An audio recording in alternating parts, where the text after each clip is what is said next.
अस्सलाम वालेकुम। कैसे हैं आप लोग?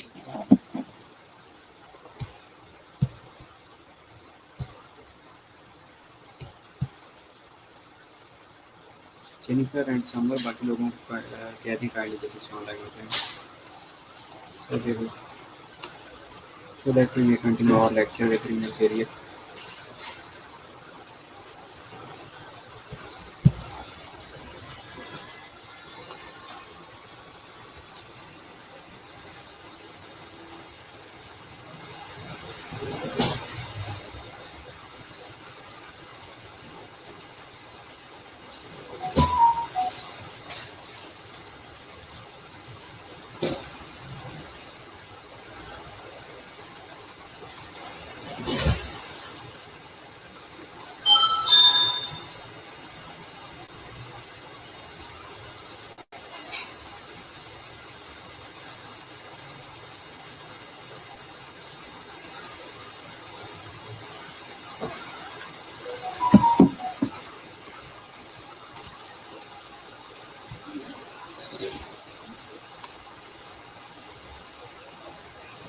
Class.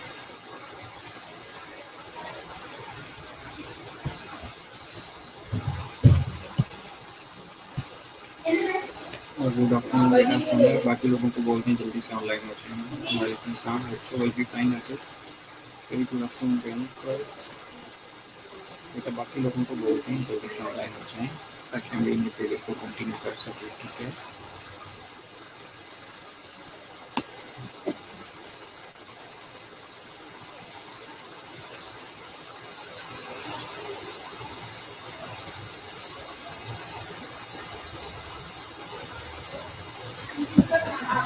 वालेकुम अस्सलाम Maria. Okay what is renal failure? हम लास्ट क्लास में डिस्कस कर रहे थे कि रीनल फेलियर क्या होता है और उसमें हमने प्रीरीनल इंट्रारीनल और रीनल फेलियर के बारे में डिस्कस किया था right. So can we define कि व्हाट इज रीनल फेलियर?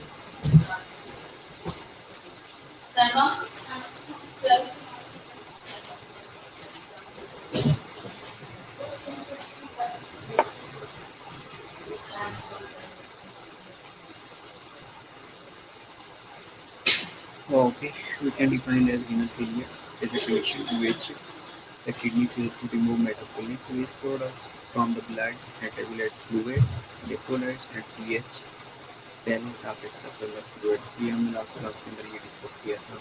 उससे पहले हम एक रीनल ब्लड फ्लो को देख रहे थे कि रीनल ब्लड फ्लो कैसे होती है। एओर्टा से renal artery, aorta, ascending aorta, descending aorta, aorta से aorta, abdominal aorta, वैसे कि होता है abdominal aorta या abdominal aorta का पार्ट से लेकर रीनल आर्टरी निकलती है। ओके जब रीनल आर्टरी निकलेगी तो that will divide into interlobar arteries, then interlobular arteries from the divided होंगे और and afferent arterioles and glomerulus and then afferent arterioles from leg line होगा। अब कार्डियक्स के अंदर क्या होता है? पेरिट्यूबुलर कैपिलरीज प्रेजेंट होती है एंड जो ग्लोमेरुलर डिवीजन वैसा एक्स्ट्रा के अंदर जाएगा। उसके बाद बैक टू हार्ट को रीनल को इस तरह ये रीनल ब्लड सप्लाई मेंटेन हो रही होती है जो कि कार्डियक आउटपुट का 20 से 25% रिक्वायर्ड होता है टू मेंटेन द जीएफआर और to eliminate the nitrogenous waste products right. Okay, we have different functions of kidney. Like first function is the formation of urine, as you know. Formation of urine is a three-step process. First one is glomerular filtration, second one is tubular reabsorption, and third one is tubular secretion वाले को सामने भी as well. Okay, so do you know what is glomerular filtration? Glomerular filtration क्या है?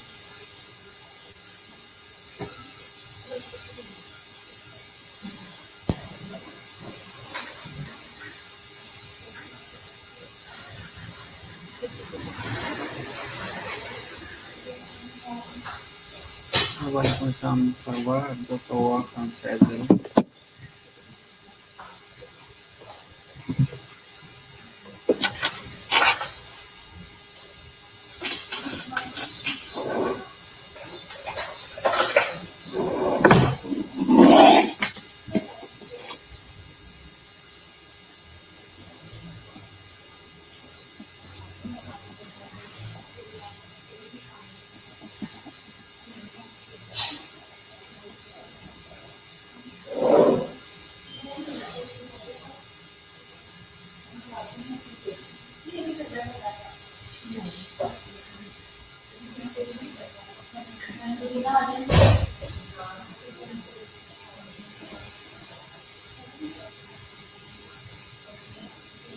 Very good morning सारा बेटा।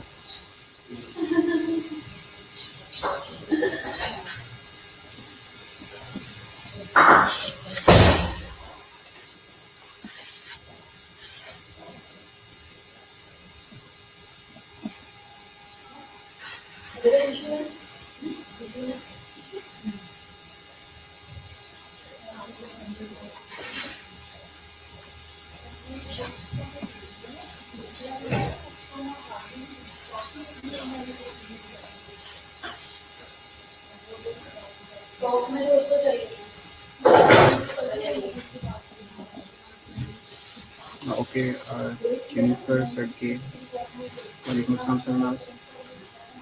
Process evaluating neuron filter most of the fluid and waste product from the blood is okay. Glomerular filtration basically filtration हो रही होती है glomeruli के अंदर और उसमें जो GFR है GFR वो 120 से लेकर 130 ml per minute होती है। You can say कि 125 ml per minute के हिसाब से GFR मेंटेन हो रही होती है। Okay. Other condition is tubular reabsorption and tubular secretion। अब tubular reabsorption में ये होता है कि जो बेसिकली ये काउंटर मैकेनिज्म होता है ट्यूबुलर रीअब्जॉर्प्शन, जिसमें जो रिक्वायर्ड न्यूट्रिएंट्स होते हैं, रिक्वायर्ड चीज़ें होती हैं, उनको रीअब्जॉर्ब कर लिया जाता है और जो रिक्वायर्ड चीज़ें नहीं होती उनको एलिमिनेट कर दिया जाता है। और at the end tubular secretion है जिसके अंदर ब्लड पोर्शन आयन की सिक्रीशन हो रही होती है। And one third fourth process is excretion. Excretion में ये होता है कि जो यूरन है वो in the form of urine in the form of waste products eliminate हो रहा होता है। कैलिसिस में आता है, मेजर माइनर कैलिसिस में यूरेटर के अंदर प्रोपल्शन हो रही होती है और उसके बाद ये ब्लेडर के अंदर ट्रेन होता है। ठीक है, तो किडनी का पहला फंक्शन यूरन फॉर्मेशन हो रही होती है।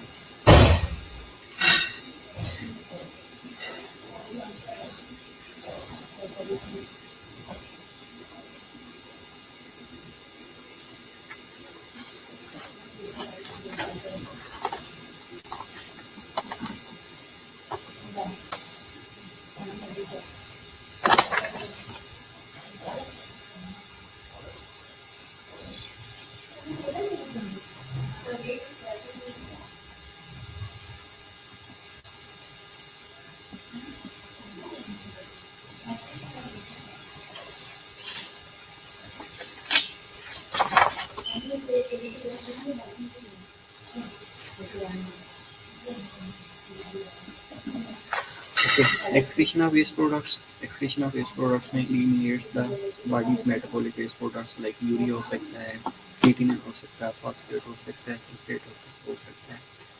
ये excretion हो रही होती है ताकि waste products अगर बॉडी के अंदर या किडनी के अंदर accumulate होंगे तो that are harmful for the body tissue, क्योंकि ये injury cause होने start कर देती है, इसलिए इनको eliminate करवाना necessary होता है। Otherwise, that will lead to acute kidney या acute renal injury. ओके, इसके अलावा रेगुलेशन ऑफ इलेक्ट्रोलाइट्स, आपने रास सिस्टम के बारे में ऑलरेडी पढ़ा होगा। जो किडनी है वो एल्डोस्टेरोन को सिक्रीट करवा के सोडियम और पोटाशियम के लेवल को मेंटेन कर रही होती है, पोटाशियम की एलिमिनेशन करवा रही होती है और जो सोडियम होती है उसकी रीअब्जॉर्प्शन करवा रही होती है। सर्टेन फैक्टर्स हैं जिनके थ्रू ये रास सिस्टम एक्टिवेट हो रहा होता है। सोडियम क्या करती है, allow the kidney to regulate the volume of the body fluid depend on the aldosterone renal absorption of sodium खासकर होते हैं, right. And second one is potassium. Potassium क्या करता है, kidneys are responsible for excreting more than 90% of total daily intake. Kidney 80 to 90% potassium को eliminate कर देता है। अगर पोटाशियम एलिमिनेट नहीं होगी तो that will lead to a life threatening effect like cardiac arrest cause करवा सकता है, रिदमियास कॉज करवा सकता है और पेशेंट में लीड टू डेथ। इसलिए पोटाशियम को बॉडी से एलिमिनेट करना ना ज़रूरी है। अब आपने क्लिनिकल किए होंगे, वहाँ पे आप लोगों ने देखा होगा कि किसी पेशेंट्स को अगर पोटाशियम लग रहा होता है तो वो डायरेक्ट पोटाशियम नहीं लगाते, बल्कि डिल्यूशन फॉर्म में डिल्यूट करके पोटाशियम को दे रहे होते हैं। अदरवाइज ये ब्लड वैसे इंजरी पास कर सकते हैं। Okay, regulation of acid levels definitely it is very important mechanism of kidney to maintain acid balance, elimination of sulfuric acid, phosphoric acid, and control of water balance definitely in the presence of system or in the presence of ADH.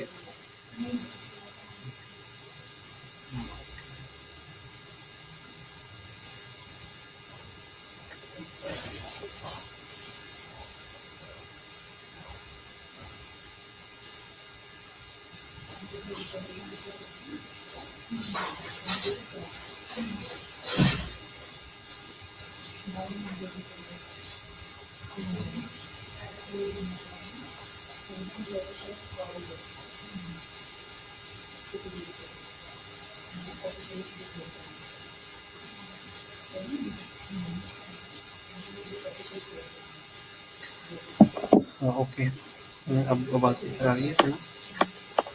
एक minute wait करो। शोर किस चीज़ का बेटा? अब तो नहीं आ रहा होगा शोर। ओके, बात कर रहे थे कंट्रोल ऑफ वाटर बैलेंस, तो मेनली डिपेंड करता है ओस्मोलैरिटी के ऊपर।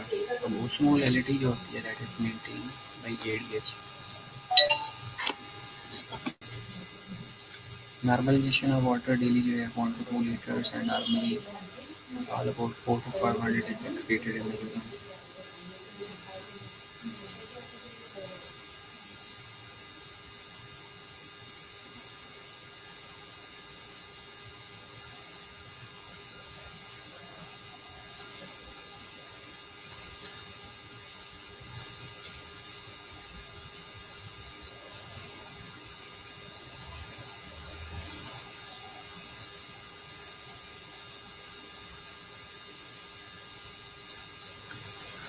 Okay, good.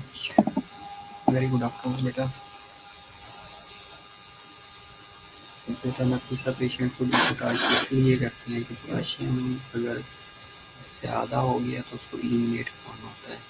Life threatening condition काज कर सकती हैं, रिथमियाज काज कर सकती हैं, हार्ट अटैक काज कर सकती हैं, सडन कार्डियक अरेस्ट काज कर सकती हैं। इसलिए पेशेंट्स जो D potassium definitely D potassium पे जाता है। एनेस्थीसिया जब दे रहे होते हैं तो आप वेंटिलेटर के ऊपर पेशेंट्स का आप हार्ट रेट भी देख रहे होते हैं, कंट्रोल किया जा रहा होता है।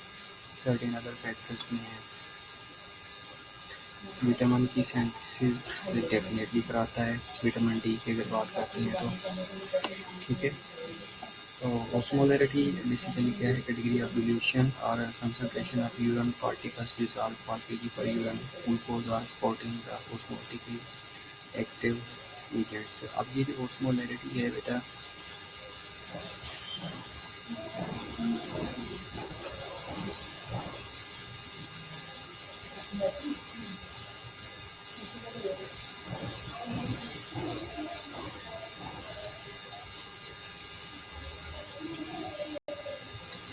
कुछ समझ नहीं आ रहा बेटा। शोर तो इधर कोई नहीं है, तो शोर किसी चीज़ का भी नहीं है।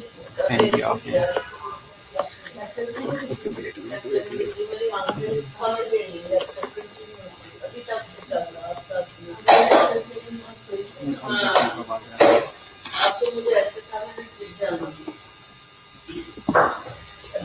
ओके, इसके अलावा रीनल क्लियरेंस है। Renal clearance ability to clear solute from the plasma depends on the rate of filtration process across the glomerulus.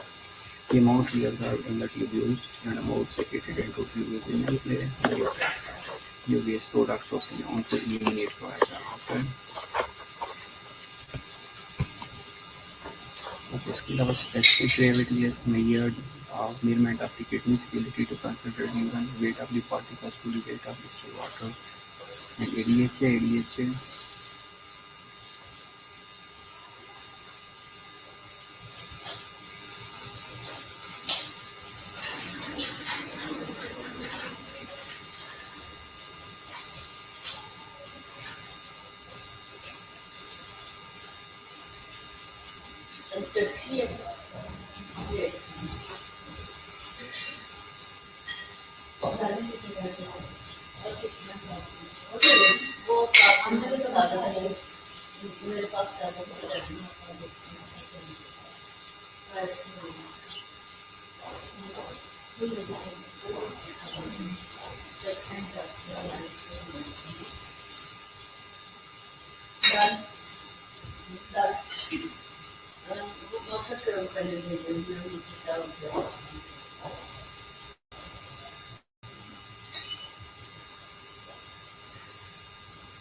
Okay बेटा, मैं अपनी जगह चेंज कर देता हूँ, स्टोर हो रहा है तो ठीक है। Okay, ADH vasopressin regulates water excretion and urine concentration in the tissue. 18 degree of okay wait में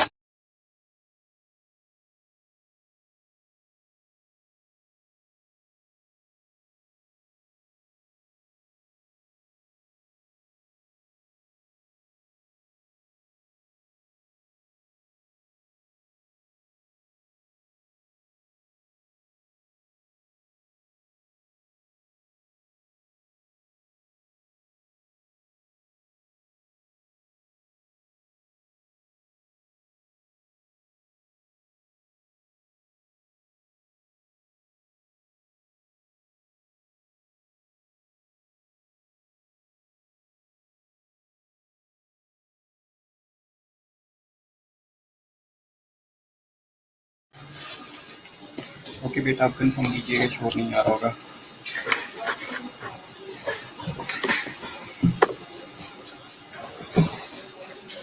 okay, we are talking about ADH। आप आवाज़ आ रही थी Shivani. ADH vasopressin regulate the water excretion and urine concentration in the tubules by varying the amount of water to be absorbed. Okay, control of blood pressure BP monitor by वेजर एक्टा extraglomerular cell जो कि renal को release करवा रहे होते हैं, और जैसे रीनल रिलीज होएगा तो साइटोस्टोम का कैस्केड स्टार्ट हो जाता है, तो इस तरह ब्लड प्रेशर को भी मेंटेन करवा रहे होता है। तो ये सारे किडनी के फंक्शन हैं। इसके अलावा जो आप बता रहे थे कि विटामिन की सेंथिसिस भी करता है, डेफिनेटली किसी ने क्वेश्चन पूछा था कि शुभाना की या कौन था, मारिया की। तो synthesis of vitamin D to active form, final conversion of vitamin D into active form to maintain calcium balance. Vitamin D की सेंथिसिस इसलिए हो रही होती है कि कैल्शियम को बैलेंस किया जा रहा होता है। इसके अलावा आरबीसीज की प्रोडक्शन आपको पता ही है, एरिथ्रोपोएटिन किडनी से सेक्रेट हो रहा होता है, और ये एरिथ्रोपोएटिन प्लुरिपोटेंट स्टेम सेल के ऊपर जाके एक्ट करता है, और वहाँ से प्रीरेथ्रोब्लास्ट प्रोड्यूस हो रहे होती हैं।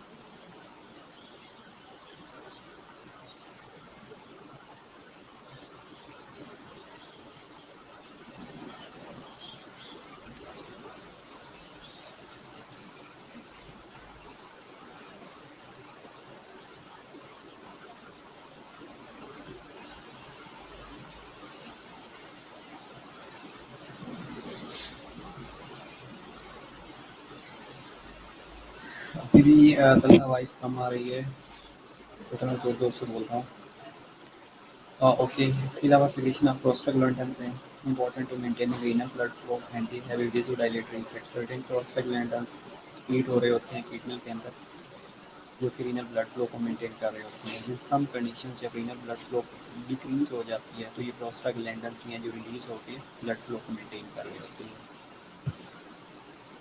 Okay, coming towards the renal failure. Renal failure हमने पहले भी कहा था कि रीनल फेलियर एक ऐसी कंडीशन होती है जिसमें kidney fails to remove metabolic and waste products from the blood and regulate the fluid, electrolyte and pH balance of extracellular fluid.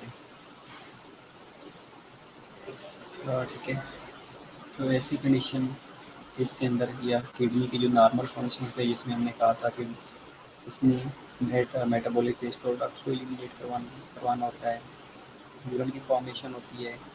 इसके अलावा इलेक्ट्रोलाइट्स को बैलेंस करना होता है, ये एसिड बेस बैलेंस को मेंटेन किया जा रहा होता है, पीएच को बैलेंस किया जा रहा होता है। अभी ये सारे कंडीशन जब किडनी के ऑल्टर हो जाती हैं, उस कंडीशन को हम कह रहे होते हैं रीनल फेलियर, राइट।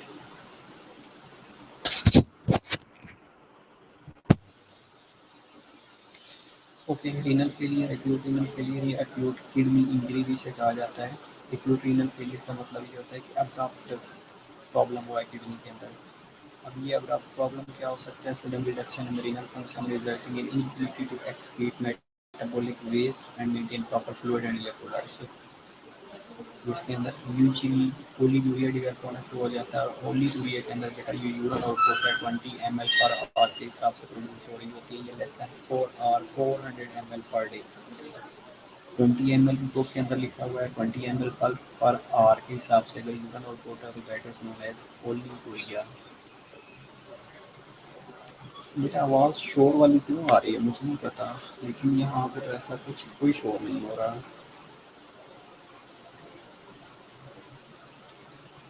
ओके, ओलिगोरिया के बारे में आपको बता रहा था कि ओलिगोरिया में urine output less than 30 ml या 20 ml/h के हिसाब से प्रोड्यूस हो रही होती है।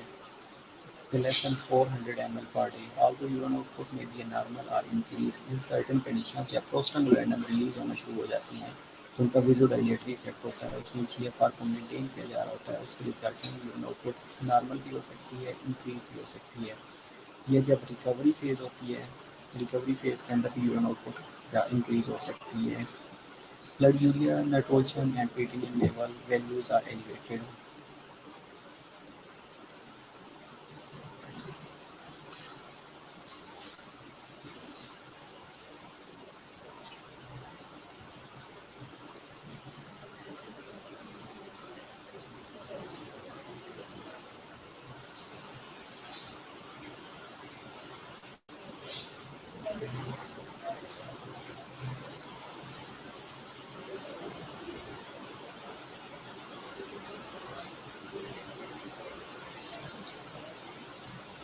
बेटा कहाँ से आ रहा है शोर? तो इधर नहीं है।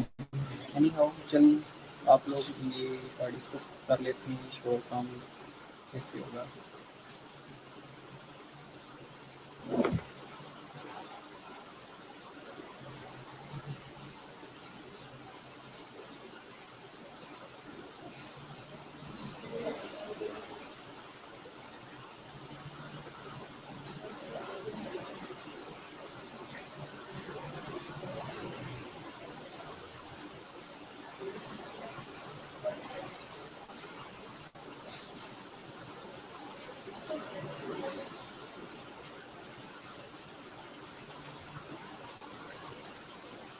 Causes of acute renal failure, different causes of acute renal failure हो सकती हैं। टाइप 18 18 के बारे में हमने पहले डिस्कस किया था कि एक्यूट रीनल निकोसिस होना स्टार्ट हो जाती है।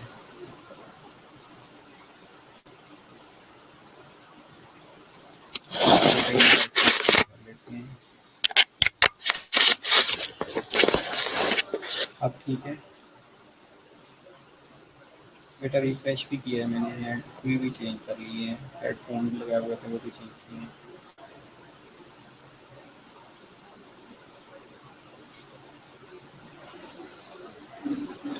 ओके, एक्यूट यूरिनरी नेक्रोसिस हो सकती है, सडन और सीवियर और सडन डिहाइड्रेशन की कंडीशन हो सकती है instead of death, toxic injury from poison और सर्टेन मेडिकेशन हो सकती हैं। ऑटोइम्यून किडनी डिजीज हो सकती है such as acute nephritic syndrome हो सकता है, इंटेस्टिनल नेफ्राइटिस हो सकता है। अच्छा चलिए, नेक्स्ट क्लास में मैं किसी और जगह पे लूँगा, अपनी लैपटॉप यूज़ करूँगा, देखते हैं फिर क्या होता है। इसके अलावा यूरिनरी ट्रैक्ट ऑब्स्ट्रक्शन हो सकती हैं। अब ये कम्युलेटिवली कॉल्स हैं जिसमें एक रीनल फेलियर हो रहा होता है। इसके अलावा हम प्री रीनल, इंटर रीनल और पोस्ट रीनल के लिए ऐसा कॉल भी डिस्कस करेंगे, right.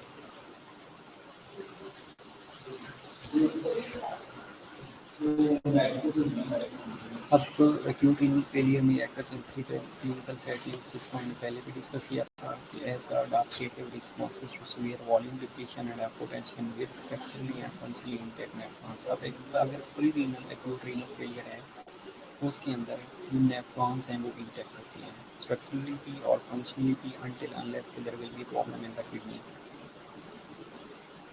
Okay,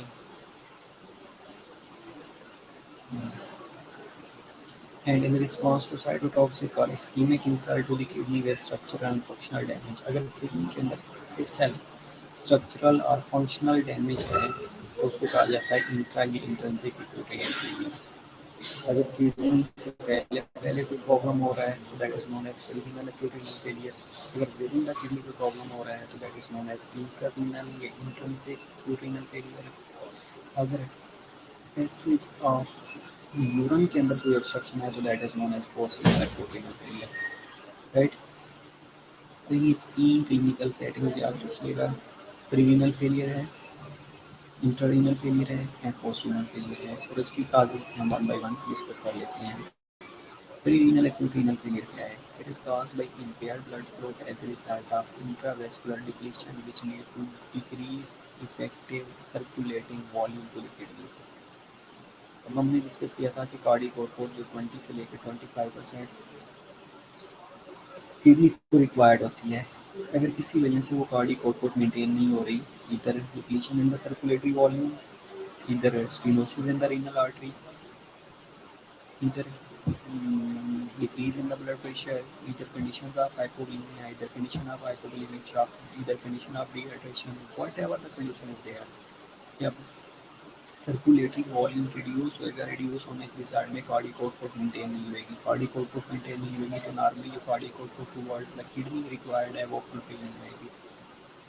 Once there is a reduction in the cardiac output, definitely renal blood flow is reduced. And once the renal blood flow is reduced, that means prerenal acute renal failure can be detected. Or in the patients with prerenal acute renal failure, the parenchyma is undamaged and the kidney response as the volume depletion has occurred. Okay. अब इसमें क्या होगा कि जब cardiac output reduce हो जाएगी ना तो kidney will behave that there is a reduction only in the water and kidney starts deactivates its compensating mechanisms. और जब compensating mechanisms will activated, then definitely it will reabsorb the water, it will reabsorb the sodium, and the volume will be maintained. And once the volume will be maintained, definitely blood pressure and cardiac output will be maintained, and renal blood flow will be maximized. Okay. What are the different causes of renal acute renal failure? Any condition that reduce blood flow to the kidney. For example cardiac failure हो सकता है, heart में pump करना है blood to maintain the cardiac output. Once there is a cardiac failure या heart failure then definitely blood flow to the kidney is reduced. The cause is retinal acute renal failure, either decrease cardiac output, there are certain factors that reduces the cardiac output। Even के circulation में अगर vasodilation हो गई है, blood vessel की vasodilation हो गई है, that also causes to decrease cardiac output. इसके अलावा अगर पैरासिम्पैथेटिक नर्वस सिस्टम की एक्टिवेशन हो गई है then definitely it will reduce the cardiac output. If there is a hypovolemia then definitely cardiac output reduction है। Okay, in other condition, if the patient is in the shock condition, then definitely cardiac output is reduced. Either the problem is in the heart, either it may be a VSD, ventricular septal defect है, arterial septal defect है, whatever the condition is in the heart, that may lead to decrease in the cardiac output. And other condition is hypovolemia, either it may be a relative hypovolemia, either it may be an absolute hypovolemia, both conditions lead to perirenal acute renal failure। And instead of that burn है, dehydration है, trauma है, shock है, even diuretic overuse है, polyuria is there, circulating volume is reduced। Once the circulating volume is reduced, ultimately blood pressure is reduced, ultimately venous return is reduced, and that cardiac output is reduced। And certain antihypertensive medications also have a vasodilatory effect, and once they take medications of hypertensive, then it may lead to vasodilation, or either it will block the beta 1 beta 2 receptors like beta blockers, and once they block the beta 1 or beta 2 receptors, then they take on the heart as well as they decrease the heart rate, they decrease the contractility of the heart, and ultimately at that cardiac output is reduced. Diuretic overuse is exactly lead to polyuria and hypovolemia definitely. And renal artery stenosis or emboli is there definitely. Once there is a blockage in the renal artery, blood supply to the kidney is reduced.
49 patient Zainab Rizwan. Okay, यहाँ तक कोई question? इसके अलावा intrinsic acute renal failure है। Intrinsic acute renal failure के अंदर क्या होता है कि किडनी के अंदर कोई प्रॉब्लम होता है। बेटा एंटी हाइपरटेंसिव वो जो ब्लड प्रेशर को कंट्रोल कर रही होती हैं, लाइक कैल्शियम चैनल ब्लॉकर्स हो सकती हैं, बीटा ब्लॉकर्स हो सकती हैं, एसी इनहिबिटर्स हो सकती हैं, एल्डोस्टेरोन एंटागोनिस्ट हो सकती हैं। ये सर्टेन मेडिकेशन हैं। ओके, मैंने अटेंडेंस का तो पूछा ही आप लोगों से नहीं है, आपने क्यों अटेंडेंस लगानी शुरू कर दी? तो फिर मैसेज कर दिया कि अटेंडेंस लगवा लें। हाँ क्लास बात आ जाए। हाँ ओके, तो हम बात कर रहे थे इंट्रिंसिक या इंट्राक्यूट रीनल फेलियर की। Is the result of acute actual parenchymal damage to the glomeruli या the kidney tissues। अब इंट्रिंसिक के अंदर हमने एक्यूट ट्यूबुलर नेक्रोसिस के बारे में डिस्कस किया था कि एक्यूट ट्यूबुलर नेक्रोसिस कैसे हो रही होती है। Either it might be a nephrotoxicity, due to nephrotoxicity, it may be a due to ischemia, and it has a four divided into four categories like acute tubular disease है, glomeruli के अंदर disease है, vascular disease है, interstitium की disease है।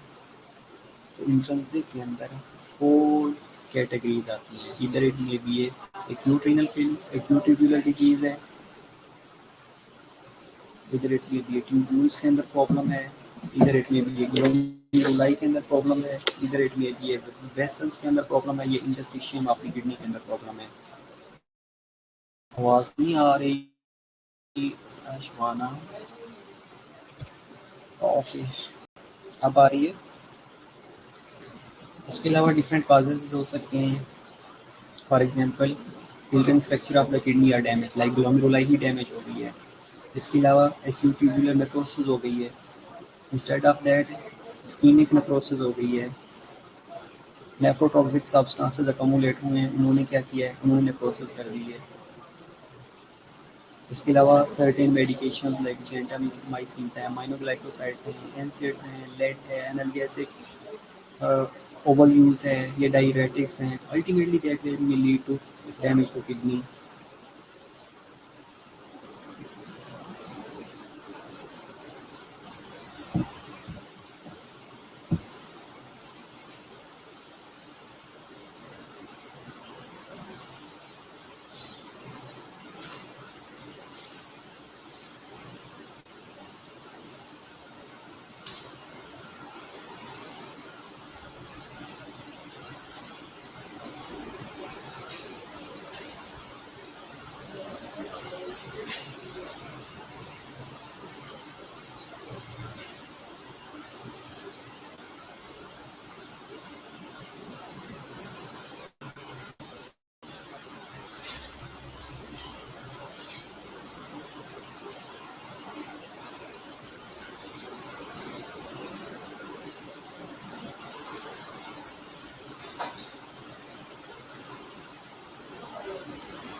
Okay, इसके अलावा rhabdomyolysis है, जिसमें अगर मसल की ब्रेकडाउन होती है तो मायोग्लोबिन रिलीज होती है, और myoglobin caused by major trauma system. Okay, कोई सिस्टमिक इन्फेक्शन हुआ है या इंजरी हुई है तो मसल तो मायोग्लोबिन रिलीज होती है, और मायोग्लोबिन किडनी को जाके डैमेज करना स्टार्ट कर देती है। ये आपकी ग्लोमेरुलोनेफ्राइटिस है। अल्टीमेटली अगर किडनी के इटसेल्फ अंदर प्रॉब्लम है तो that will lead to intra acute renal failure.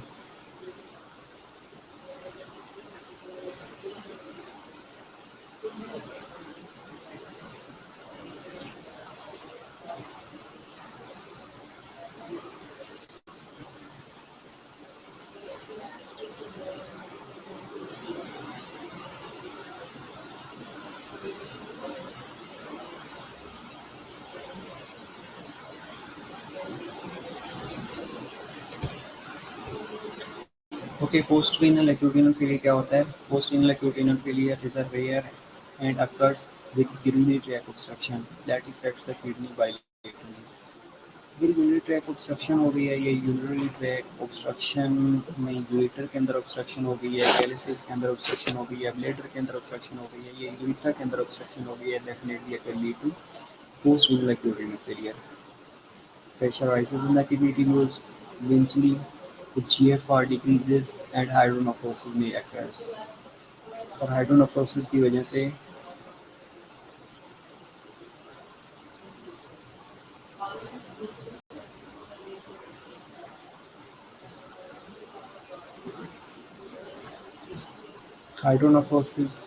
से किडनी डैमेज हो जाता है. ओके, तो ये हमने 3 क्लिनिकल सेटिंग डिस्कस की हैं जिनके अंदर पहली कंडीशन हमने ये कहा है कि प्रीरीनल एक्यूट रीनल फेलियर होता है, सेकंड में हमने कहा कि इंट्रा एक्यूट रीनल फेलियर होता है, and third one is post renal acute renal failure होता है. Got it? इन तीन में अगर कोई क्वेरी है तो you can ask me.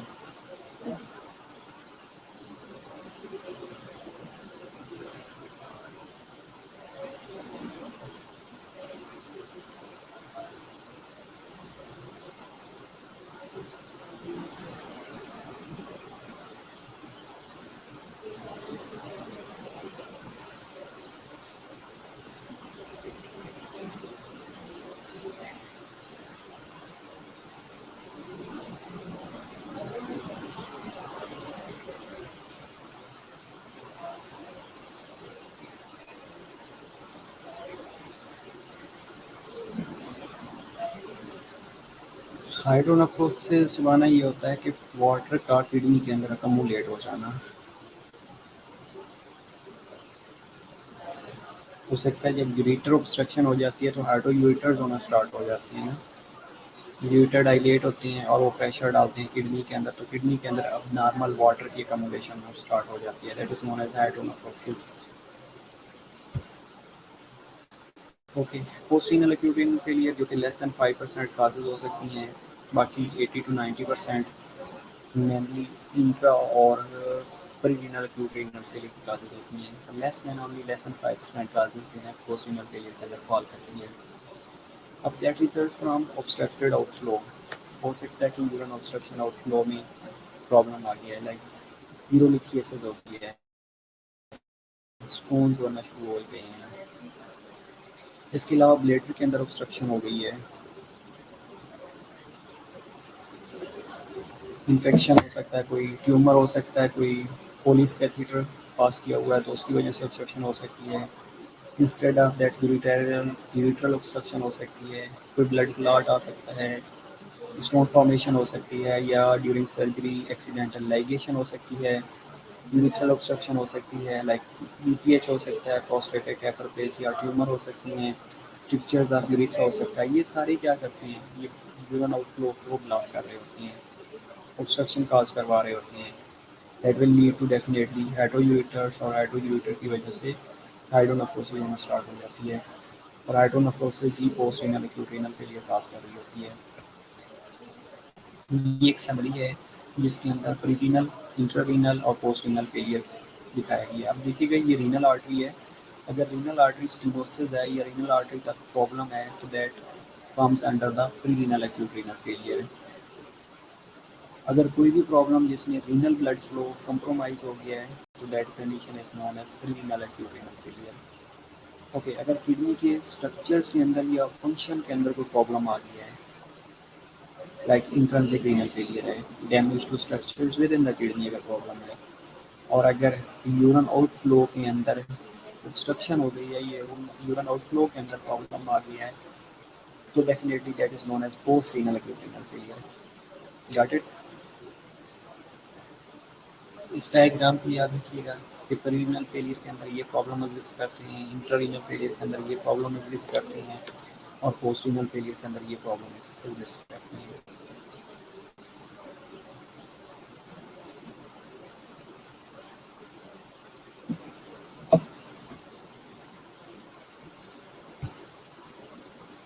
Okay, these are certain causes, again repeat हो रही हैं. अब इन काजेज के अंदर क्या आता है, लाइक प्रीरीनल एक्यूट रीनल फेलियर है, हाइपोवोलेमिया हो सकता है, हेमरेज हो सकता है, डिहाइड्रेशन की कंडीशन हो सकती है, excessive loss of GIT tract हो सकता है, excessive loss of fluid due to burn injury हो सकता है, डिक्रीज वेस्कुलर फीलिंग हो सकती है, एनाफिलैक्टिक शॉक हो सकता है जिसके अंदर वेजोडाइलेशन होना शुरू हो सकती है, सेप्टिक शॉक हो सकती है, सेप्टिसीमिया की वजह से एंडोथेलियम डैमेज होना शुरू हो जाती है, किडनी का इंटीन और मीडिया डैमेज होना शुरू हो जाते हैं, वेजोडाइलेटरी इफेक्ट आना शुरू हो जाएगा, हार्ट फेलियर या कार्डियोजेनिक शॉक हो सकता है, डेफिनेटली कार्डियक आउटपुट मेंटेन नहीं होएगी, जब decrease renal perfusion due to sepsis, vasoactive mediators, drugs या डायग्नोस्टिक एजेंट्स, कुछ डायग्नोस्टिक एजेंट्स दे रहे होते हैं लाइक डाई वगैरह, तो वो भी वेजो कंस्ट्रिक्शन करवा रही होती है किडनी के अंदर। उस वजह से अगर ब्लॉकेज हो रही है किडनी रीनल आर्टरी तक की बात कर रहे हैं, अगर रीनल आर्टरी तक अगर ब्लॉकेज है या कोई भी प्रॉब्लम है जिस वजह से रीनल ब्लड फ्लो कम्प्रोमाइज़ हो गया तो that comes under the pre renal acute renal failure, right. Well, तो इंट्रारीनल फेलियर के अंदर क्या आता है कि इंट्राट्यूबुलर नेक्रोसिस हो गई है, एक्यूट रीनल इंजरी हो गई है, अगर किडनी के अंदर इस कोई प्रॉब्लम आ गया है, प्रोलॉन्ग रीनल इस्कीमिया हो सकता है, एक्सपोजर टू नेफ्रोटॉक्सिक ड्रग्स हो सकता है, हैवी मेटल्स हो सकता है, ये आर्गेनिक सॉल्वेंट्स अगर पेशेंट ले रहा है। इसके अलावा इंट्राट्यूबुलर ऑब्स्ट्रक्शन हो सकती है resulting from hemoglobinuria, intratubular obstruction due to hyper hemoglobinuria, myoglobinuria हो सकता है, मायोग्लोबिन मसल की वजह से ब्रेकडाउन की वजह से मायोग्लोबिन रिलीज हो जाती है, तो that will lead to obstruction in the intratubular. इसके अलावा माइलोमा लाइट शीन या यूरिक एसिड कास्ट की वजह से ऑब्स्ट्रक्शन हो सकती है, एक्यूट रीनल डिजीज या एक्यूट ग्लोमेरुलोनेफ्राइटिस हो सकता है, पाइलोनेफ्राइटिस हो सकता है, और पोस्ट रीनल फेलियर के अंदर post renal acute renal failure के अंदर बाइलेटरल यूरेटरिक ऑब्स्ट्रक्शन होना शुरू हो जाती है या ब्लेटरा आउटलेट ऑब्स्ट्रक्शन होना शुरू हो जाती है।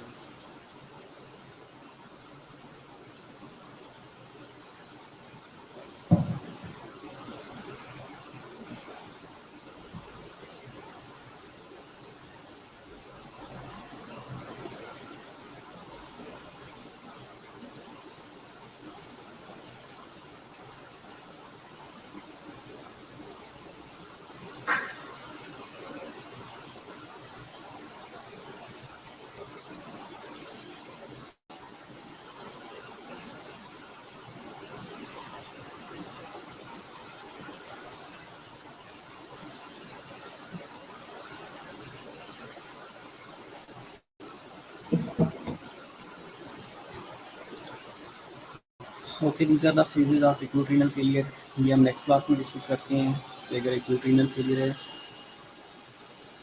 जी सारा एग्जैक्टली इंट्रा रीनल फेलियर या इंट्रा रीनल फेलियर्स नहीं है, और ये phases of acute renal failure हम नेक्स्ट क्लास में डिस्कस कर लेते हैं। अभी तक जो आप लोगों ने पढ़ा है उसमें से अगर कोई क्वेरी है तो let me know, otherwise Jennifer page के ऊपर सब स्टूडेंट्स के नाम लेके मुझे फॉरवर्ड कर देना जो स्टूडेंट्स इस क्लास में प्रेजेंट हैं।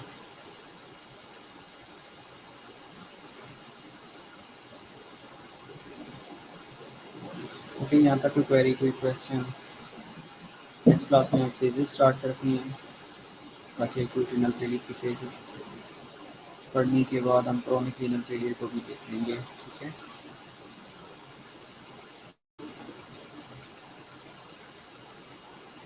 ओके, तब तक आप अटेंडेंस मार्क करवा लें।